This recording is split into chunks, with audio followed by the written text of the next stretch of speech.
10 વાગ્યા હતા. શહેરમાં ભારે વરસાદ વરસી રહ્યો હતો. વીજળીના ચમકારા વચ્ચે રસ્તાઓ લગભગ ખાલી થઈ ગયા હતા. શહેરના જૂના પોલીસ સ્ટેશનમાં ઇન્સ્પેક્ટર વિક્રમ રાઠોડ પોતાના કેબિનમાં બેઠો હતો. એના નામથી આખું શહેર ડરતું હતું. ગુસ્સો એવો કે કોઈ પણ માણસ એની સામે અવાજ ઊંચો કરવાની હિંમત ન કરતો.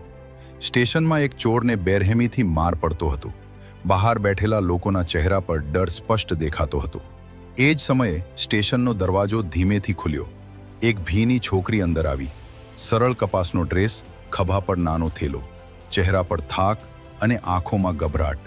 ડ્યુટી પર બેઠેલા કોન્સ્ટેબલે ચીડાઈને પૂછ્યું, શું છે, રાત્રે શા માટે આવી છે? છોકરી ધીમેથી બોલી, મારે ફરિયાદ લખાવવી છે. સવારમાં આવજે, હમણાં સાહેબનો મૂડ ખરાબ છે. પણ વાત બહુ જરૂરી છે સાહેબ. કોન્સ્ટેબલ ગુસ્સે ઊભો થયો. સમજાતું નથી, બહાર જા.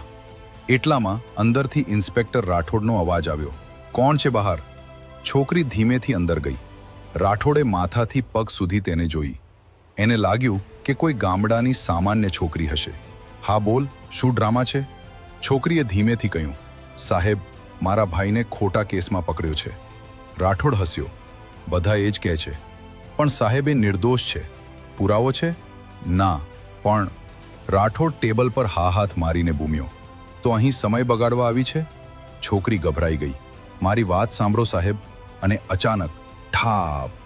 રાઠોડનો જોરદાર લાફો સીધો એની ગાલ પર પડ્યો.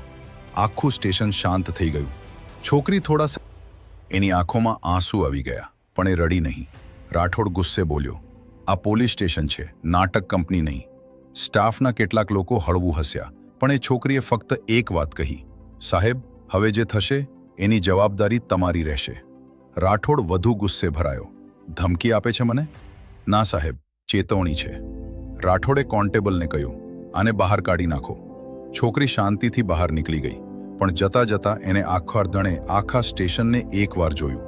એ નજરમાં કંઈક એવું હતું કે એક જૂનો હવાલદાર અંદરથી ડરી ગયો.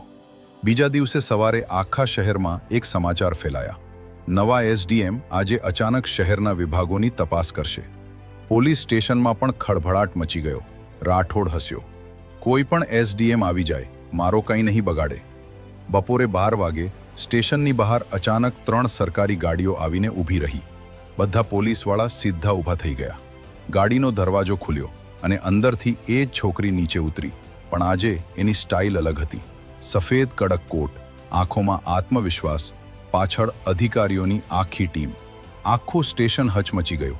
એક કોન્સ્ટેબલના મોઢેથી નીકળી ગયું, સર, આ તો એસડીએમ મેડમ છે. રાઠોડનો રંગ ઉડી ગયો. એની આંખો પહોળી થઈ ગઈ. ગઈકાલનો લાફો એને યાદ આવી ગયો. એસડીએમ આરોહી શર્મા ધીમેથી અંદર ચાલી. સ્ટેશનમાં સન્નાટો છવાઈ ગયો. એ સીધી રાઠોડ સામે આવીને ઊભી રહી. ઇન્સ્પેક્ટર સાહેબ, આજે મારી વાત સાંભળશો? રાઠોડના ગળામાંથી અવાજ જ ન નીકળ્યો. મેડમ, હું તમને ઓળખી ન શક્યો. અજમા બોલી, ઓળખી લીધા પછી જ માણસ સાથે સારો વ્યવહાર કરવો જોઈએ. કોઈ પાસે જવાબ નહોતો. આરોહીએ આખું સ્ટેશન ચેક કરવાનું શરૂ કર્યું.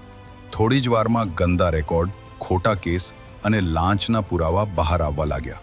એક કોન્સ્ટેબલ ડરીને બોલી ગયો, મેડમ, અમે તો ફક્ત ઓર્ડર માનતા હતા અને ખોટું કામ કરતા હતા. રાઠોડ પરસેવાથી તરબતર થઈ ગયો. આરોહીએ ફાઇલ ઉઠાવી. આ છોકરો રવિ, જેને ચોરીના કેસમાં પકડ્યો છે, એનો પુરાવો ક્યાં છે? કોઈ પાસે જવાબ નહોતો, કારણ કે રવિ ખરેખર નિર્દોષ હતો. રાઠોડે પૈસા લઈને એને ફસાવ્યો હતો. આરોહીએ ગુસ્સાથી કહ્યું, એક નિર્દોષ માણસને જેલમાં નાખી દીધો, અને જ્યારે એની બહેન ફરિયાદ કરવા આવી ત્યારે તમે એને માર્યો. સ્ટેશનમાં માથું ઝૂકી ગયું. રાઠોડ ધીમેથી બોલ્યો, મેડમ, ભૂલ થઈ ગઈ. ભૂલ? આરોહીની આંખોમાં ગુસ્સો દેખાયો. તમારા જેવા લોકોના કારણે સામાન્ય માણસ પોલીસથી ડરે છે. એટલામાં બહારથી એક વૃદ્ધ સ્ત્રીમાં ઊભેલા ઘણા પોલીસવાળાઓની આંખો નીચે ઝૂકી ગઈ. આરોહીએ રાઠોડ તરફ જોયું. કાયદો યુનિફોર્મથી મોટો છે, ઇન્સ્પેક્ટર સાહેબ. એટલામાં એક અધિકારી દોડી આવ્યો. મેડમ, સ્ટેશનના લોકરમાંથી 5 લાખ રૂપિયા મળ્યા છે. આરોહીએ કડક અવાજમાં કહ્યું. ઇન્સ્પેક્ટર વિક્રમ રાઠોડને તરત સસ્પેન્ડ કરો.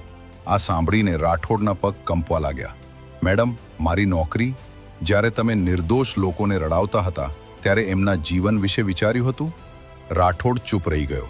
પોલીસ સ્ટાફ સામે જ એની બેજ ઉતારી લેવામાં આવી.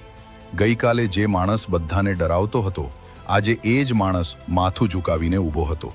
આરોહી બહાર જવા લાગી, પણ અચાનક એ અટકી. પાછળ ફરીને બોલી, યાદ રાખજો, કોઈ માણસના કપડાં જોઈને એની ઇજ્જત ન માપવી. આ શબ્દો સીધા બધાના દિલમાં ઉતરી ગયા. થોડા દિવસ પછી શહેરમાં ફરી શાંતિ આવી ગઈ. લોકો પહેલીવાર પોલીસ સ્ટેશનમાં ડર્યા વગર જવા લાગ્યા. રવિએ નવી નોકરી શરૂ કરી. એની માતા રોજ આરોહી માટે પ્રાર્થના કરતી. અને ઇન્સ્પેક્ટર રાઠોડ, એ હજુ પણ એ એક લાફો યાદ કરીને રાતે ઊંઘી શકતો નહોતો. કારણ કે એને સમજાઈ ગયું હતું, ક્યારેક એક સામાન્ય દેખાતી વ્યક્તિ તમારી આખી જિંદગી બદલી શકે છે.